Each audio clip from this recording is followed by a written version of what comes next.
What if the blood of the gods still flows through human veins? What if the Anunnaki didn't just create us, but chose a few to rule us?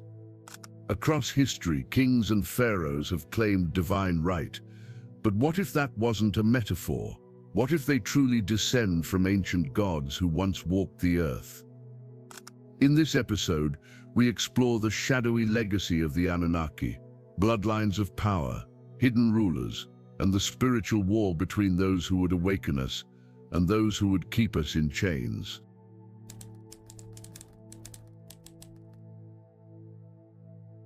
Long before kings wore crowns, before empires rose and fell, the earth was ruled by those who descended from the stars. The ancient Sumerians didn't just speak of the Anunnaki as gods. They spoke of them as kings, lawgivers, and rulers who established the order of civilization itself. At the heart of this divine dominion lies one of the most mysterious artifacts in human history, the Sumerian king list. Etched onto a clay tablet over 4,000 years ago, the king list is exactly what it sounds like, a record of rulers, their cities, and the duration of their reigns. But this is no ordinary list. It begins not with humans, but with gods. After the kingship descended from heaven, Eridu became the seat of kingship. The earliest entries describe reigns lasting tens of thousands of years. One king ruled for 28,800 years, another for 36,000. Modern historians dismiss these numbers as symbolic, but what if they aren't? What if these were not humans, but Anunnaki, whose lifespans dwarfed our own? After the flood, an event echoed in nearly every ancient tradition, the list changes. Reign lengths become shorter. The kings become mortal, but they still claim divine descent. Kingship, according to the Sumerians, was not a human invention. It was a gift or decree from the gods. This idea wasn't unique to Sumeria. Across the ancient world, rulers claimed to be sons of gods, descendants of the stars, or appointed by heaven. In Egypt, the pharaoh was the living Horus, son of Ra. In China, emperors ruled under the mandate of heaven. In Europe, monarchs justified their power with the divine right of kings. In Mesoamerica, rulers traced their bloodline back to gods or sky serpents. What if this wasn't propaganda? What if it was a continuation of a lineage, one carefully maintained for millennia? The Anunnaki, after all, did not just create humanity. According to the texts, they lived among humans, walked their cities, and in some cases interbred with them. The offspring of these unions, part god, part human, would have been stronger, smarter, and more attuned to the divine. These hybrid bloodlines, over time, could have become the ruling class, the chosen ones, destined to guide or control the rest. Each major Sumerian city had a patron deity, Enlil in Nippur, Enki in Eridu, Inanna in Uruk. These gods weren't symbolic protectors. They were believed to reside physically in their temples, known as ziggurats. These structures weren't just houses of worship. They were palaces, administrative centers, where divine law was interpreted and enforced. Priests served not just as spiritual leaders, but as intermediaries between gods and kings. In this divine bureaucracy, kings were more than men. They were extensions of divine will, executors of an ancient order brought down from the heavens. Whether through sacred rituals, bloodline inheritance, or hidden knowledge, power was seen as not earned, but transmitted. And behind it all stood the shadow of the Anunnaki. But why rule through blood? If the Anunnaki were so powerful, why delegate rule to hybrids or human descendants? The answer may lie in control through influence. A king with divine blood could command loyalty without fear.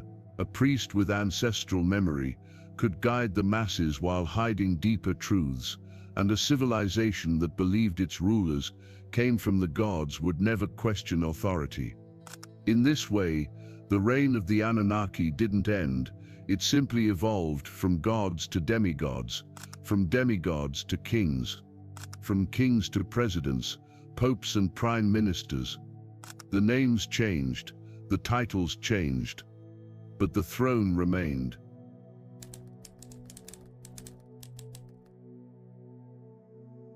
What if some families are not just rich, not just powerful, but descendants of the gods? Across history, empires have risen and fallen, but certain names, symbols, and bloodlines seem to persist, threading silently through time.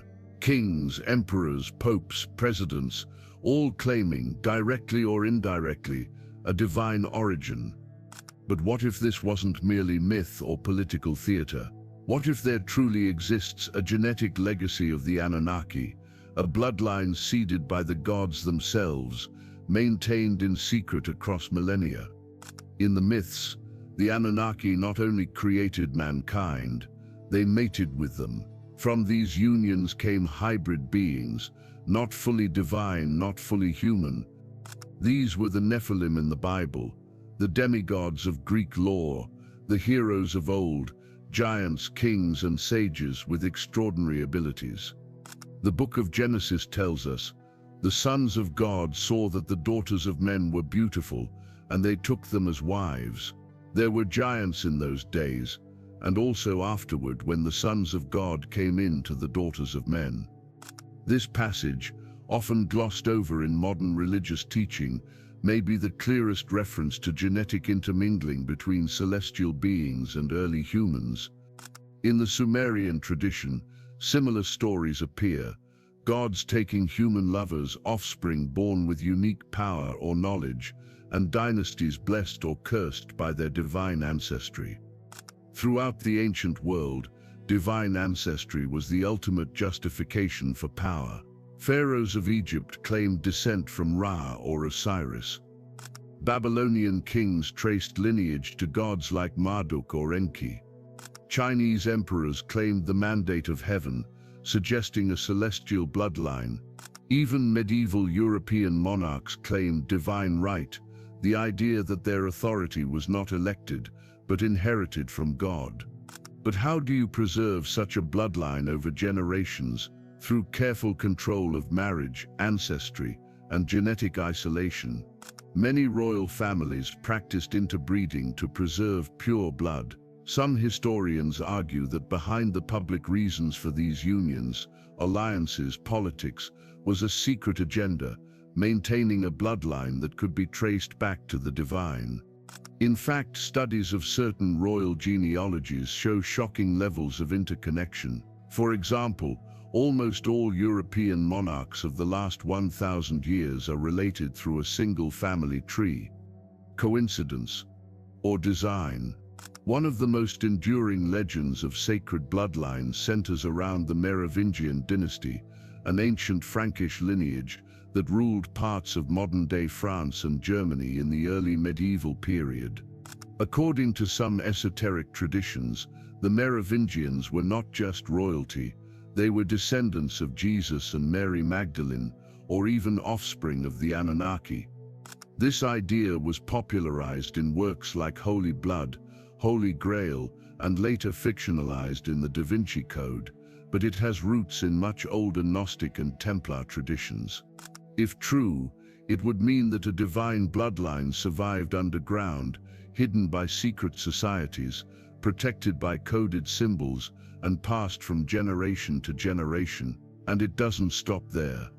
Some conspiracy theorists suggest that certain modern families, those who wield enormous economic, political, and media power, descend from these ancient bloodlines. Names like Rothschild, Rockefeller, Windsor, and others are often whispered in the same breath as Illuminati Freemasonry. Are these families guardians of ancient knowledge, or enforcers of a hidden control structure? Are they still carrying the torch of the Anunnaki, not as worshippers, but as biological descendants? It's a staggering possibility, one that reframes power, wealth, and global influence, not as coincidence, but as inheritance. Wherever these lineages go, they seem to leave behind symbols, icons with ancient, possibly extraterrestrial origins, the eye of providence, all-seeing eye on the dollar bill. The double helix staff of Hermes, the caduceus, also linked to Enki. The royal fleur-de-lis, tied to ancient divine rulership. The serpent, recurring as a symbol of wisdom, power, and hidden bloodlines from Egypt to the Bible to the Maya. These aren't just decorations, they're codes, traces of a legacy hidden in plain sight. A legacy that speaks not of democracy or merit, but of genetic authority, of families who believe they were born to rule, because they are not like us.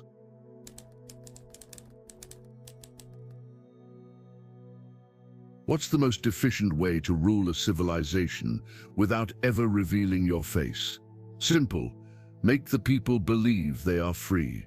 And more importantly, make them believe the structure that rules them is divine will. If the Anunnaki left descendants, hybrids placed in positions of power, then it wasn't enough to control governments or armies. To ensure obedience across generations, they needed something deeper, control of the human mind and spirit. This is the true foundation of domination, mass manipulation through belief systems. From the dawn of civilization, religion has served as the backbone of social order. But what if, beneath the moral surface of many doctrines, there lies a hidden agenda? In Sumerian myths, Enlil is often portrayed as the harsh, authoritarian god, one who punishes humanity, demands silence, and enforces order.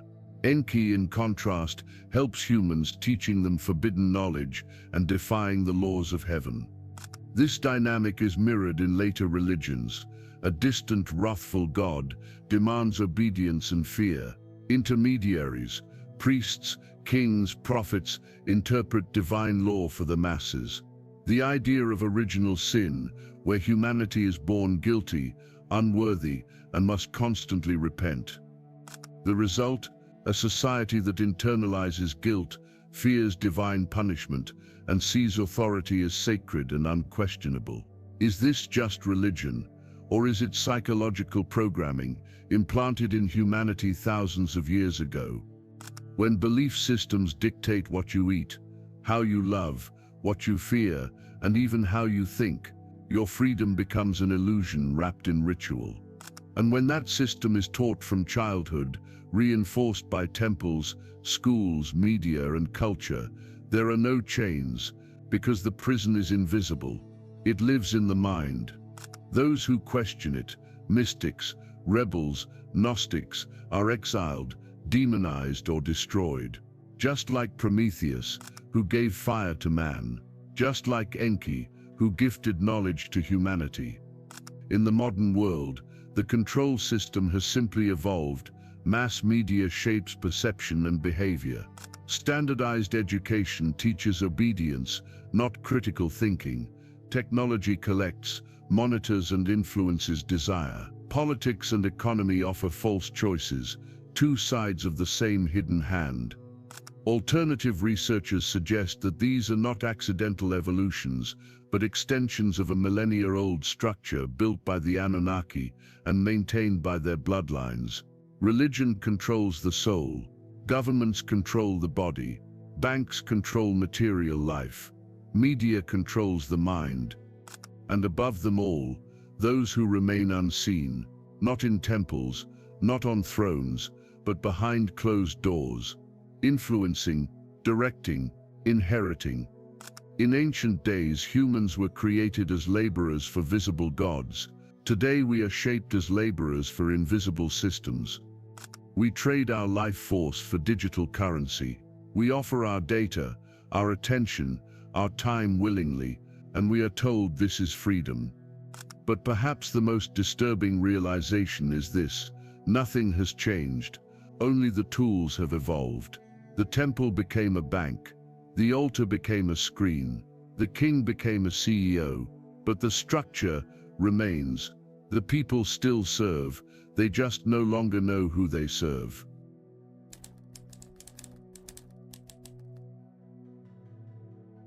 If the Anunnaki left behind a legacy, not just in genetics but in knowledge, then it was never meant for the many. It was preserved for the few. Throughout history, there have always been those who operated from behind the curtain. Hidden networks, closed circles, and secret orders claiming to guard sacred knowledge passed down from ancient gods. Were these groups merely spiritual seekers or descendants of the divine, using ancient wisdom to maintain control over the world?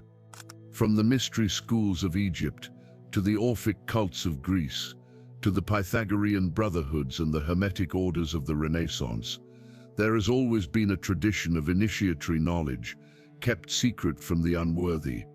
These weren't just philosophers. They claimed to hold sacred geometry, cosmic numerology, and astral teachings inherited from the gods, or from beings who posed as gods. Later, these teachings would be absorbed into more structured groups. The Knights Templar, accused of worshipping a mysterious entity named Baphomet, possibly an echo of Enki or an Anunnaki symbol. The Rosicrucians, who believed in a hidden lineage of enlightened masters guiding humanity from the shadows. The Freemasons, whose rituals and symbols speak not only of architecture, but of the very construction of reality. All of them trace their origins back to a time before memory, when gods walked among men, and divine knowledge was burned into stone, symbol, and soul. These societies used symbols, powerful, universal, and enduring. To the uninitiated, they mean nothing, but to those who know, they are a language older than any alphabet. The all-seeing eye, not just God watching, but the watchers themselves. The pyramid, a symbol of hierarchy and divine order, pointing to the stars. The serpent, wisdom, bloodline, and forbidden power. The compass and square, geometric tools or instruments of creation. Even our currency, architecture, and corporate logos are littered with these icons. Why? Because the occult is not hidden. It's coded into the system. Those who carry the bloodline don't just rule. They signal to each other, across time, space, and institutions. Many secret societies perform rituals, often dismissed as symbolic or theatrical. But in the Anunnaki narrative, ritual was never just metaphor.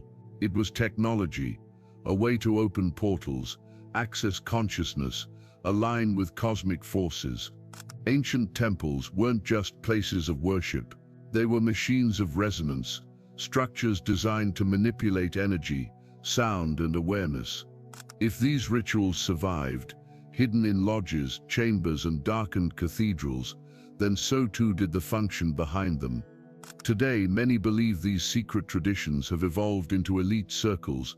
They appear secular, but their symbolism, secrecy, and inner structures echo the ancient priesthoods of Mesopotamia. Are they modern politicians and bankers, or ritual actors in a cosmic play, continuing a legacy they only partially understand? What if the true religion of the elite has always been the same, the worship of the gods who made them? And what if that worship never stopped?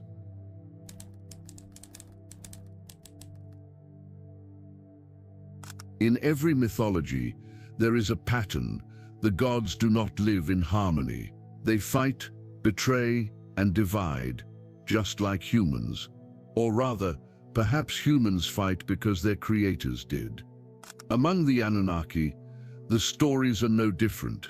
Behind the creation of humanity, the building of cities, and the rise of kingship, there was a cosmic civil war, a conflict not just of power, but of ideology, a war between those who wanted to uplift humanity and those who wanted to control or destroy it. Enlil versus Enki, order versus rebellion. The most fundamental divide among the Anunnaki lies between two brothers, Enlil, the lord of the air, the enforcer of laws, the giver of kingship; Enki, the god of waters, wisdom, secrets, and rebellion. Enlil, heir to Anu, represented order and authority. He saw humans as tools, necessary but flawed, too noisy, too independent.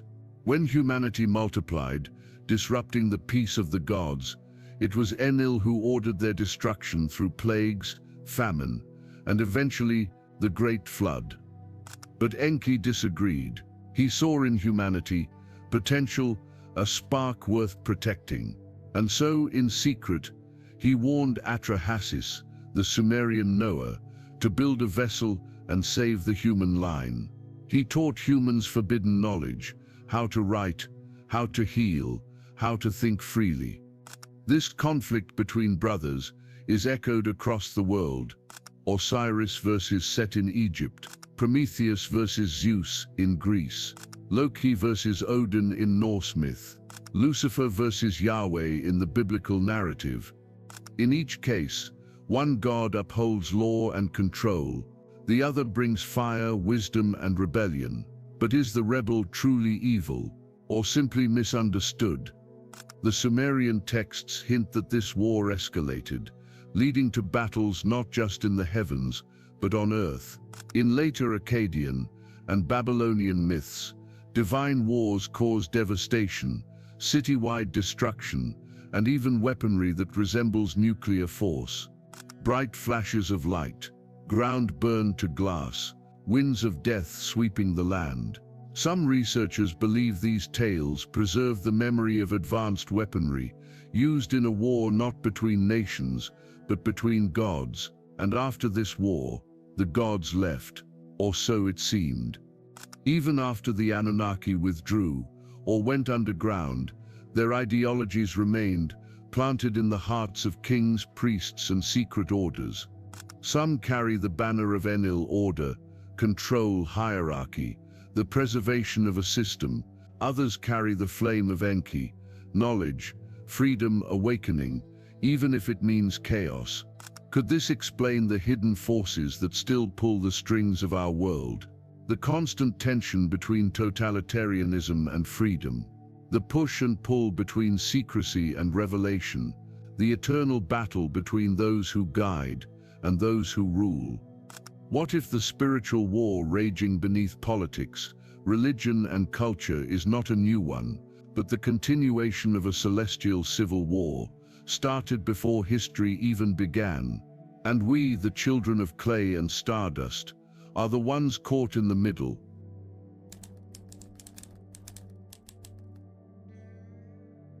Throughout this journey, we've explored the possibility that humanity was not born but crafted, that we are not alone in the universe, and perhaps we never were.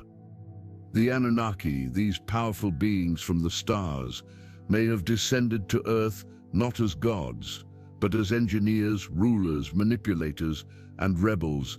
Some sought to enslave, others to enlighten.